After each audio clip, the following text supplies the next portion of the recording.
Well, good evening, everyone. This is Jon Ossoff from Georgia. I hope this finds you well. Thank you for tuning in.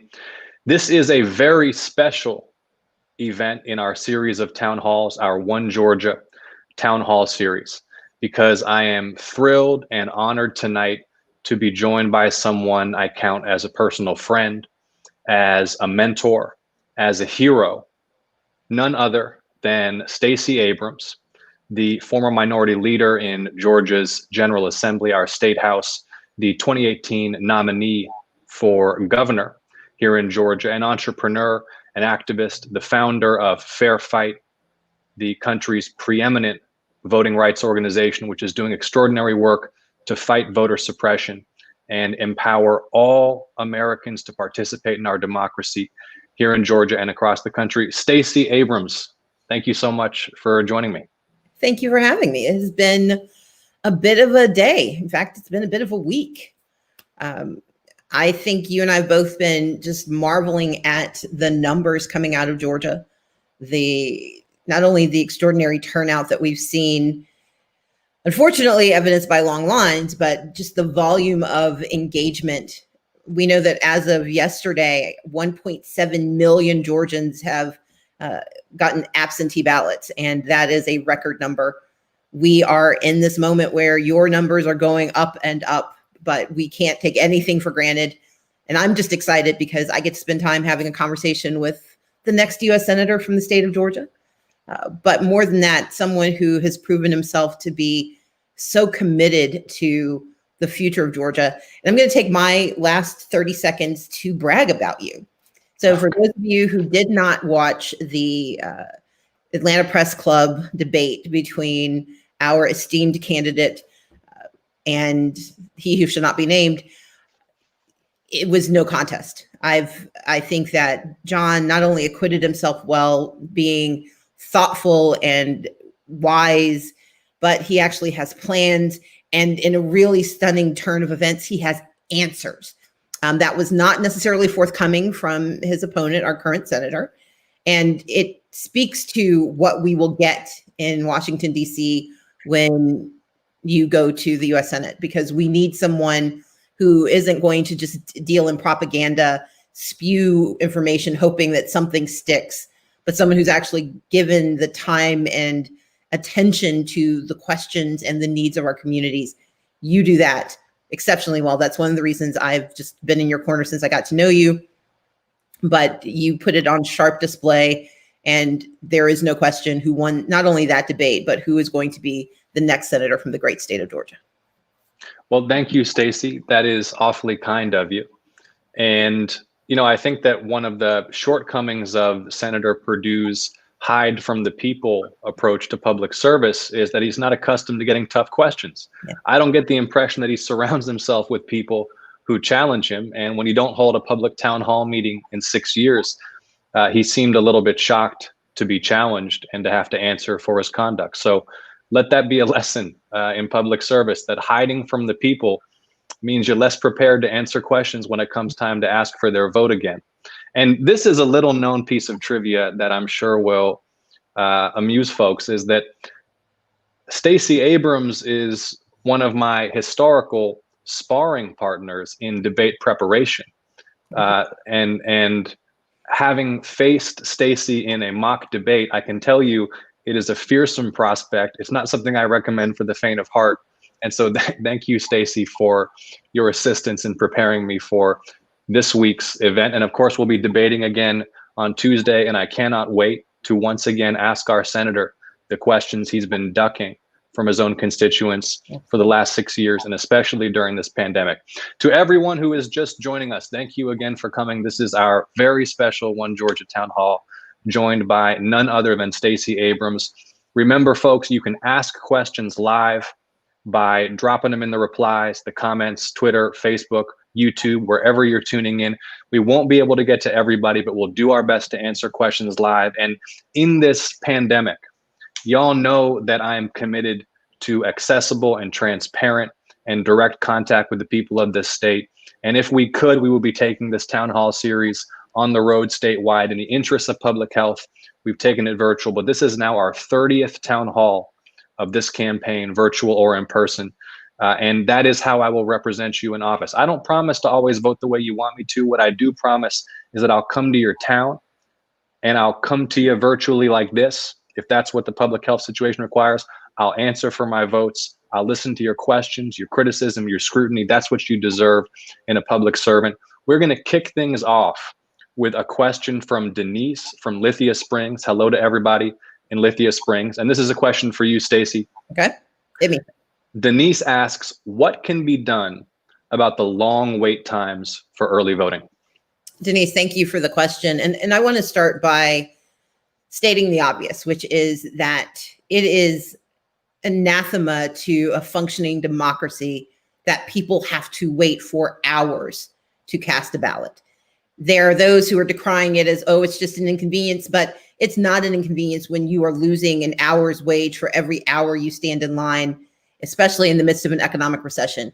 It is not an inconvenience when you have kids waiting at home who are virtually learning and who need to know when you're going to be back. It is not an inconvenience, a mere inconvenience, when you have decisions you have to make and things you need to do, but you are being held hostage by the inefficiency, the incompetence, and the failure to plan of the Secretary of State. And fundamentally, that's what's happened. We have long lines, not because of the volume of voters. Yes, we should be incredibly excited about the just enthusiasm that we see among voters. We are seeing it with the 1.7 million voters who are doing absentee ballots. We are seeing it with the 240,000 plus voters who've shown up early. But we should show up and be able to cast a ballot in a reasonable amount of time. The Secretary of State, who on the first day of his failure said, well, it's just because so many people showed up, as though we shouldn't have expected it. On the second day, he said it was a bandwidth issue. And what we know today, because of excellent reporting by the AJC, it's that the poll books, the log jam is happening at the very front of the line. It is a system that the counties have to use. They didn't have a choice in it. So they are being compelled to use the system, and they have to rely on the Secretary of State to make certain that the system runs efficiently and effectively. He has asked the vendor who is responsible to expand the bandwidth. But let's be clear, there are other challenges. We have some counties that just simply don't have enough polling places open, given the volume. We have some counties where the challenge is they don't have enough poll workers. Those are difference of maybe a few minutes, a few hours, but we know the major bottleneck is a technological one that should have been anticipated by the Secretary of State based on the challenges that we faced in June. And so what can be done about long wait times? We hope that he is going to continue to improve the process, but ultimately the only solution we have is electing people who actually ensure that voter suppression is not permitted by making certain there's a cost to forcing voters to sacrifice their lives and their choices because of the inefficiency and the inefficacy of the Secretary of State's office. Thank you, Stacey. And, on day one of early vote, I think there were some who were willing to give the benefit of the doubt to the pleas that it was growing pains. It was the first day that turnout was high. We're now in day 3 of early voting, and there is no room for any more excuses from Georgia's Secretary of State. His most solemn obligation, the single most important thing he does in his life, in his job, is to ensure that every single eligible voter in this state can cast a ballot. Every day that people are made to wait 6 to 8 hours to vote, people are being disenfranchised. People's constitutional rights are being trampled upon. The vote is how we demand the affordable health care we need. The vote is how we demand the investment in our community's infrastructure and schools that we need. The vote is how we demand criminal justice reform and reform of policing in this country. Our vote is our voice. That's not a cliche. That's the truth. That's the substance of democracy. And so Secretary Raffensperger needs to demonstrate his competence and his good faith by solving this. He needs to fix this problem right now. There is no excuse for 6 to 8 hour lines. And my heart and my admiration goes out to the people of this state who are weathering that, who are facing it down, who are staring voter suppression in the eye and saying, I will not be silenced. And one of the things that Stacey Abrams has taught us with her fierce advocacy in these recent years is that when people are made aware that someone is trying to take away their sacred and hard-fought rights, they are only galvanized in their determination to exercise and defend them. We defend our voting rights by exercising our voting rights, and in so doing, electing people who will defend those by passing laws to defend them, to restore the Voting Rights Act, to pass a new Voting Rights Act that will hold people accountable for voter suppression.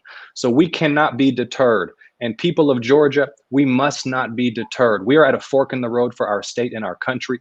We cannot allow the incompetence or the malfeasance of officials to deter us from voting. We need to stay in those lines.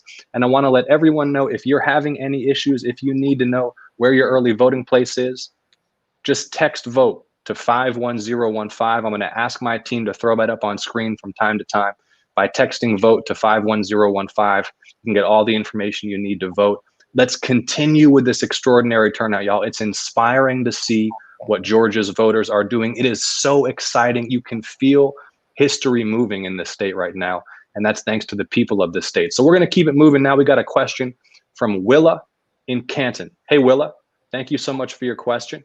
She asks, what safeguards and procedures do we have in place to make sure all ballots are counted? Stacey? Sure. So Fair Fight, we've been hard at work since 2018. As you all know, I didn't become governor, so I had some time on my hands.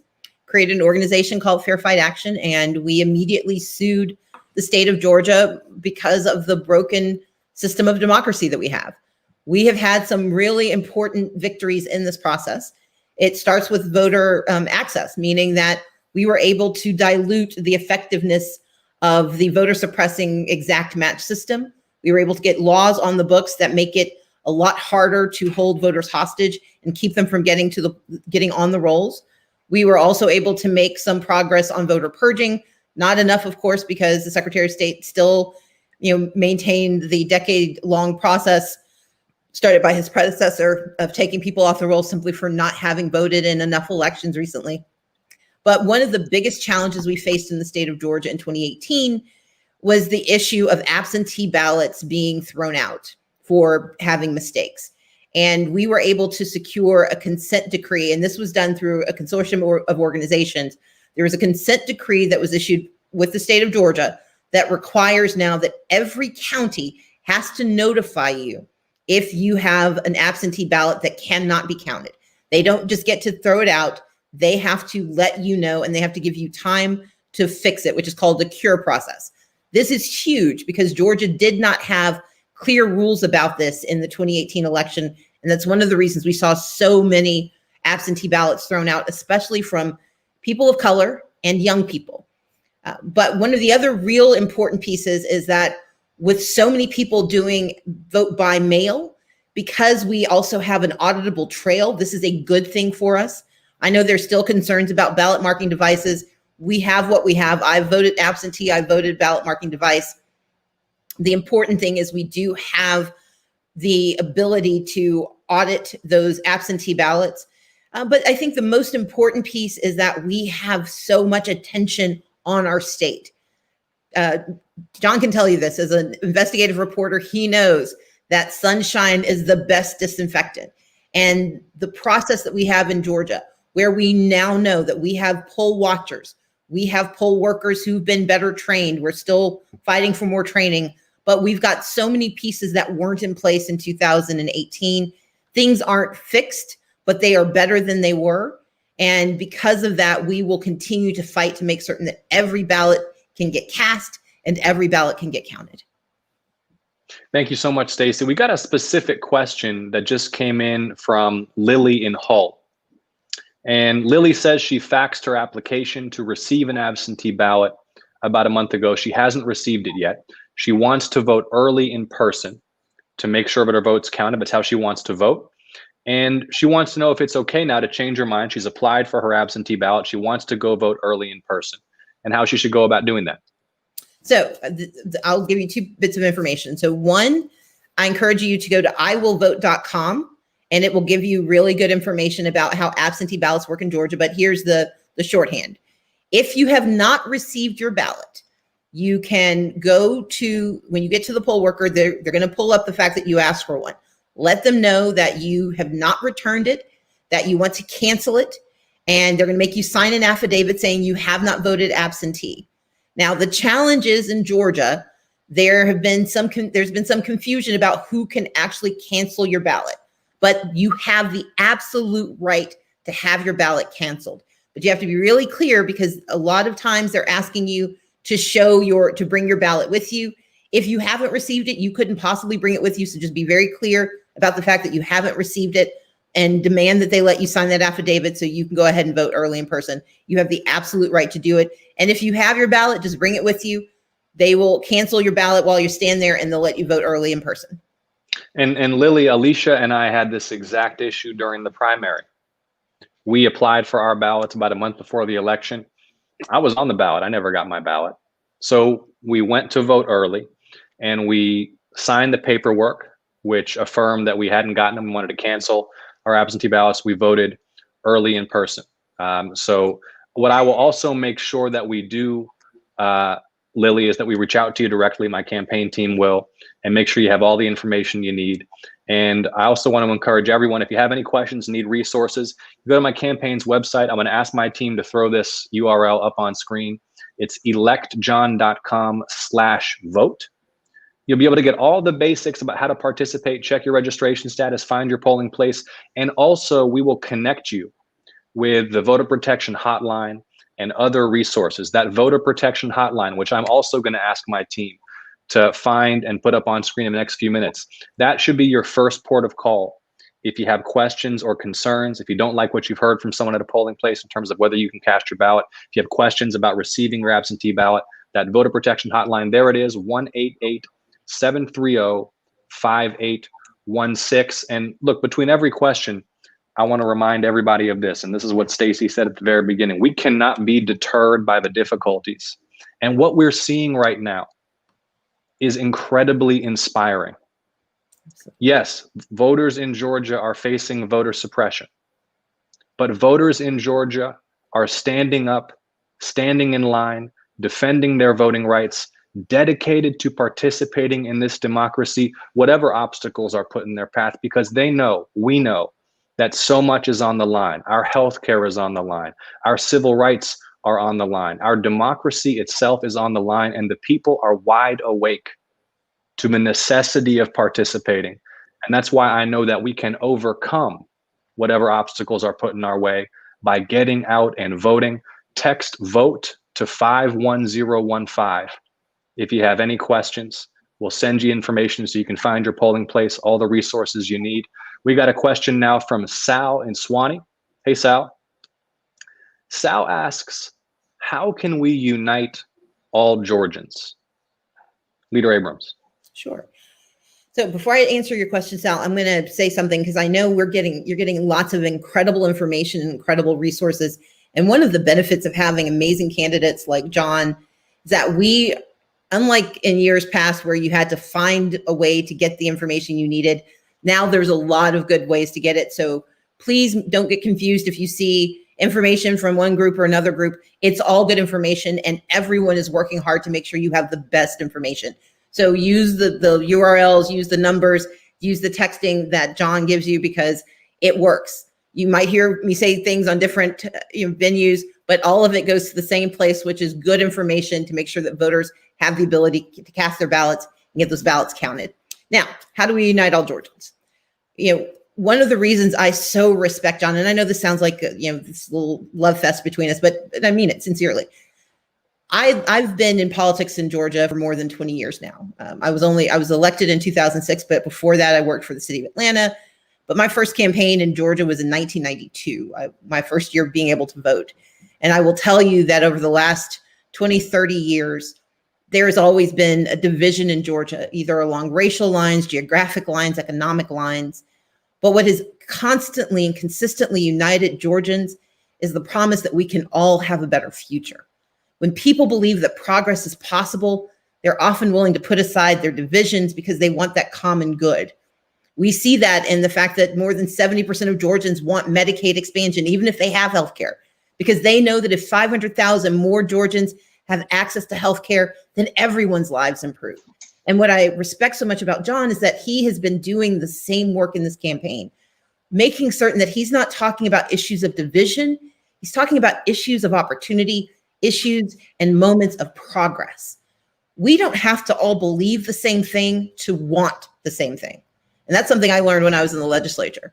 I was able to work on environmental legislation with the Tea Party because I didn't try to convince them to believe what I believed, but we had a shared value that we wanted to protect the land, we wanted to protect our waterways, and we could work together. And so one of the best ways to create unity is to not demand fealty to a single ideology. Instead, it's to demand fealty to the value systems that we hold and to use those values to guide us, as opposed to looking for these small ball victories where someone has to say what we want them to say or has to have done everything we've ever wanted. But instead, when we're willing to work together towards a common purpose that benefits and lifts us all. Beautifully said. It is diversity that requires us to build coalitions. If we all came from the same place, believed the same thing, and saw the world the same way, then we wouldn't be that diverse and rich society drawn from people with backgrounds all over this planet that we are. And so our diversity requires us to build coalitions seeking common purpose. And you know, for what it's worth, Sal, to build upon the themes that Stacey was discussing there, I learned about public service for the first time. My first exposure to public leadership was working as a very, very young man for Congressman John Lewis. I had just been a history nerd when I read his memoir, Walking with the Wind, a book that changed my life and led me to him. And what Congressman Lewis taught is that the basic conditions necessary to build what he called the beloved community, the basic conditions of justice, the basic conditions of human flourishing, people and families thriving, what we all want. Those basic conditions are the same everywhere in Georgia. They're the same everywhere in America. They're the same everywhere on this planet. The basic conditions of human flourishing are access to housing, healthcare, education, dignified work that pays a living wage, and equal justice. No matter where we go on earth, in our country, in our state, access to healthcare, housing, education, dignified work that pays a living wage, and equal justice. Those are the ingredients of success for our state, for our civilization, for humanity. And so let's focus on that instead of what divides us. Let's focus on what we can do to make sure that everyone has access to the basics. The fundamental problem we have in America right now is that too many people don't have access to those things. When our state refuses to expand Medicaid, when our state allows 9 rural hospitals to close in 10 years, when our state makes it harder for people to vote, when our state doesn't fix a criminal justice system that doesn't dish out equal justice, but digs out partial and biased justice, when our state doesn't invest equally in the education of every child, then not everyone has access to the basics.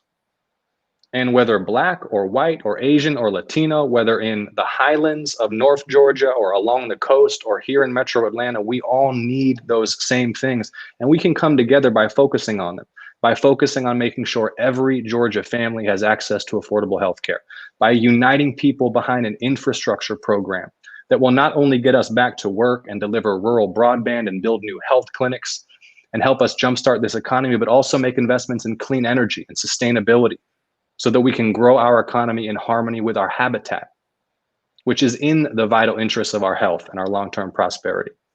Let's unite people to get all this dark money and corporate money and corruption out of our political system. I mean, that's the root cause of so much that's wrong.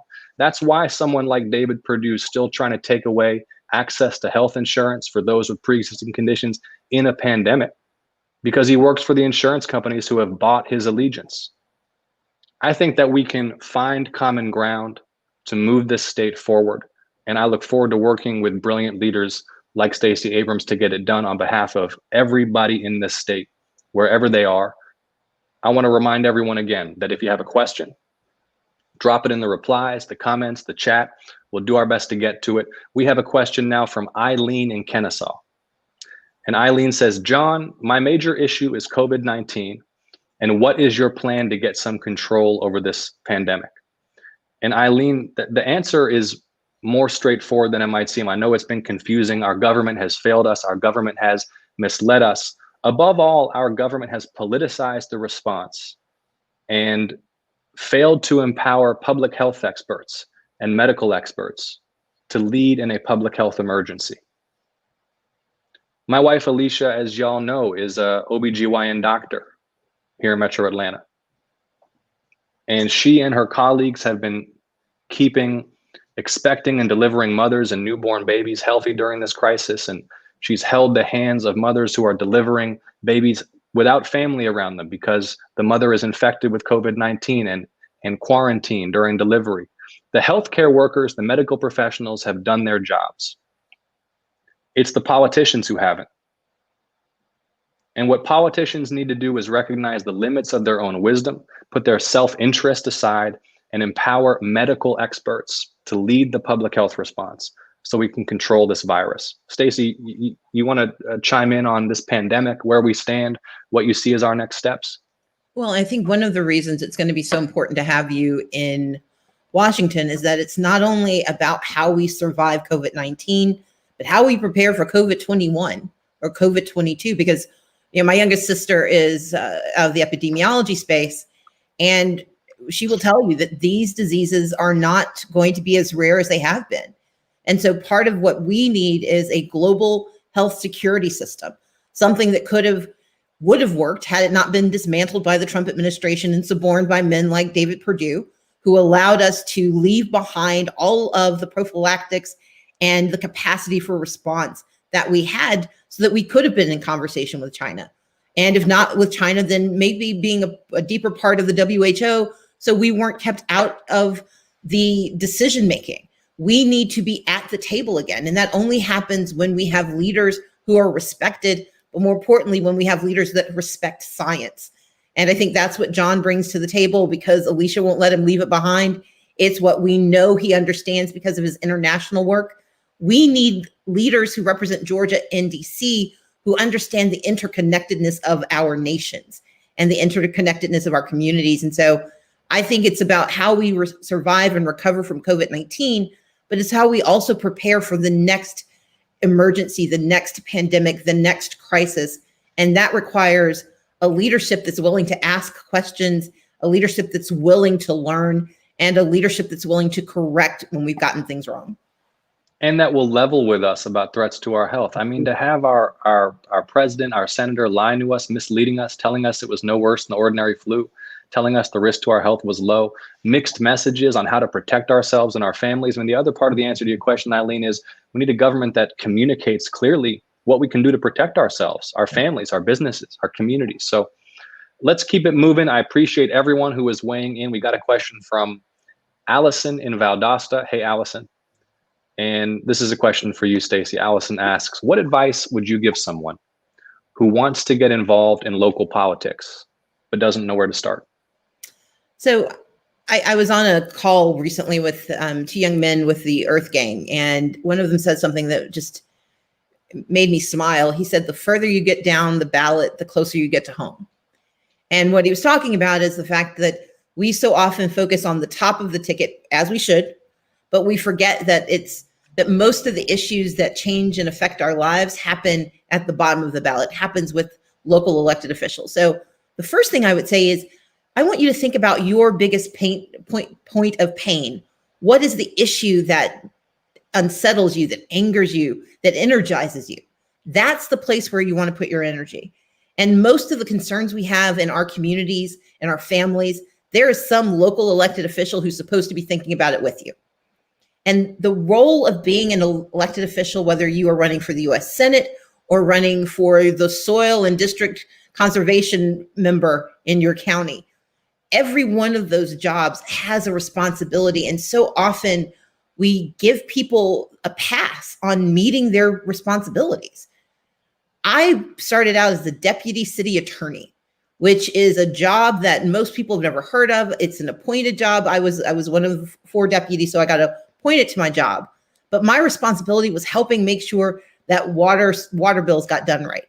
That when the Department of Community Development was thinking about a park, or when they were thinking about housing, that I was sitting in there thinking about how the laws can make it so. I represented Parks and Recreation. And those were decisions that were going to affect people's lives for years. But many people couldn't tell you who their city council member was, who their county commissioner is. And so I would think about the closest pain for you is the place to start for you, because you're going to be willing to ask questions. You're going to be willing to knock on doors when we're allowed to have human contact again. You're going to be willing to tell people about how you can help them. And most importantly, you're going to be willing to do the job once you have it, because you understand why that job matters. And Allison, building on what Stacey said, as you get further down the ballot, as Stacey put it, you get closer to home. That's why it's so important that we remind everyone in our lives that when you go and vote in every race, research every race beforehand. Don't just vote at the top of the ticket in the presidential race, because there are decisions that are going to be made on your behalf much closer to home by the officials that you elect in those local races. We have 2 U.S. Senate races in Georgia this year. And I am urging everyone not just to come out and vote for Vice President Biden and Senator Harris, and not just to go out and vote for me in that Senate race, but to continue and make sure you vote for Reverend Raphael Warnock in the other U.S. Senate race, and then to continue down the ballot. Make your voice heard all the way down the ballot and remind other people in your lives to do the same. We have a question from Elizabeth in Darien, and Elizabeth wants to know, how can we help others vote in the pandemic? And Elizabeth, I want to make this simple.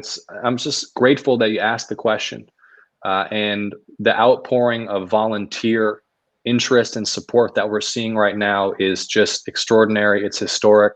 It's heartwarming for the whole team, and it's making a real difference. And I want to ask you humbly to get on electjon.com and click that volunteer button. And we will find ways, we'll be in touch very swiftly to make sure that you can be part of our turnout effort, that you can be texting voters who might need help getting to the polls or tracking down their absentee ballot. We might put you in touch with the state party so you can help man that voter protection hotline and make sure people who have questions are getting their questions answered. We need folks who can help us to observe the polls and make sure that everything's moving smoothly at polling places. There's a lot to be done, and grateful, Elizabeth. It's electjon.com and click volunteer. It's electjon.com. We have time for only one more. I'm sad, Stacey, because I would rather just hang out, but we both have things to do, places to go, and so we're going to take our final question from Marti from Decatur. And Marti asks, how can people keep their spirits up? So I would look at the numbers. We are seeing not just unprecedented turnout, but diversity in that turnout, to use Jon's phrase. We are seeing young people who were old enough to vote in 2016, but didn't think it mattered. They didn't think they mattered. They're turning out. We are seeing communities of color that have been long the targets of voter suppression, and they are showing up. 3 out of 10 Black voters who are participating in this election didn't vote in 2016. 5 out of 10 Hispanic and Asian voters did not vote in 2016, and yet they know their voices matter this time. We are in the midst of some of the darkest moments I can remember. But my spirits are high because when I was a college student and was protesting in the wake of Rodney King, by the time we got to November, our protests were in April, and they were a forgotten memory. People had turned away, they'd forgotten, they'd move on to new issues. And when we were voting, when I voted for the first time, I didn't have the option of voting for someone who would say the phrase criminal justice reform out loud. I wasn't able to vote for someone who was willing to articulate the pain of my community in a way that made me feel galvanized to stand with them. In this election, we have that. As Jon said, we have that from the top of the ticket all the way to the bottom. We have that in Jon Ossoff. So we keep our spirits up when we remember our power. I am excited because I know what I can do. I had the worst public experience. Jon is very familiar with it. When you not only don't win, but you don't win under a cloud, it's enervating. It can be devastating.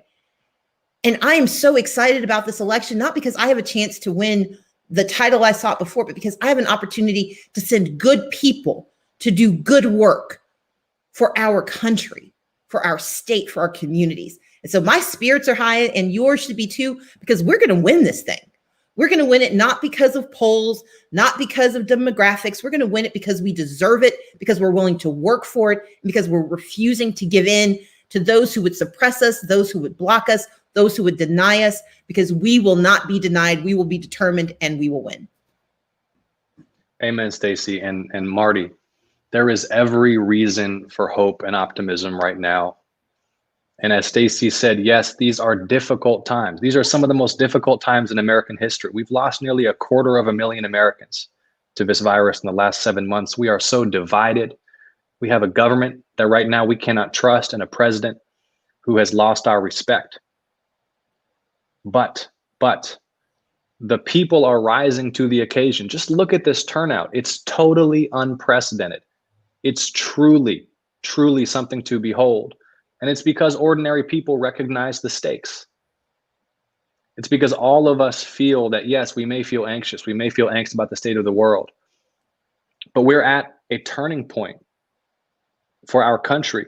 And future generations are going to judge us all by how we rose to this moment. I don't mean the politicians. I don't mean the people on the ballot. I mean all of us, the citizens, whose decision to vote is what shapes history. And yes, this has been such a difficult year because this national reckoning with racism embedded in laws and institutions and deeply rooted in our history has reared its head, and so much pain has continued for communities who have felt the brutality of injustice and disparate treatment by the law, by the state, which is meant to protect and serve them.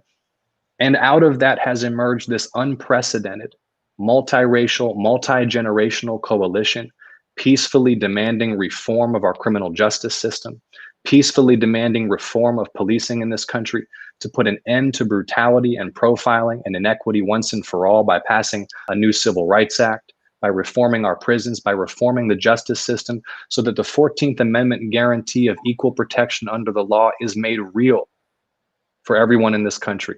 The next 4 years can be the most productive for civil rights and voting rights since the mid-1960s, because there is a majority that is demanding change. But in order for us to realize that, in order for us to make history, so that in 5 decades, they're talking about the extraordinary steps that we, all of us, took in these years to move this country forward, to more fully realize the founding promise of our country. In order for us to do that, we have to win these elections. And in order to win these elections, we have to vote and not be deterred by the lines, and not be deterred by incompetent or malicious election officials, but to turn out like we've never turned out before, overcome this moment. We will dig out from the rubble of what's been destroyed these last 4 years. We will build a more just, a more prosperous, a more secure, a united and healed America on top. And I am excited about what we can achieve together. And I'm excited to do that work alongside someone like you, Stacey. Truly, from the bottom of my heart, so much love and respect for you, for your extraordinary leadership, the example that you set, the work that you do. You have earned so much admiration and love, not just from the people of Georgia, but from people across this country. You deserve it. And I look forward to many years working alongside you to achieve progress and to help ordinary people achieve their dreams by making sure they have those basics. I'm gonna close it out with this, y'all. The basics in life: access to healthcare, education, housing, dignified work that pays a living wage, and equal justice. That's what it's all about. We can build a country where everyone does have access to those things. Stacey, thank you for joining. We got to catch up because you agreed to watch episode 1 of Mandalorian. I agreed to watch episode 1 of Star Trek Discovery. We haven't caught up on it. I'll call you, okay? Sounds good. Much love. Thank you. Bye. Sure.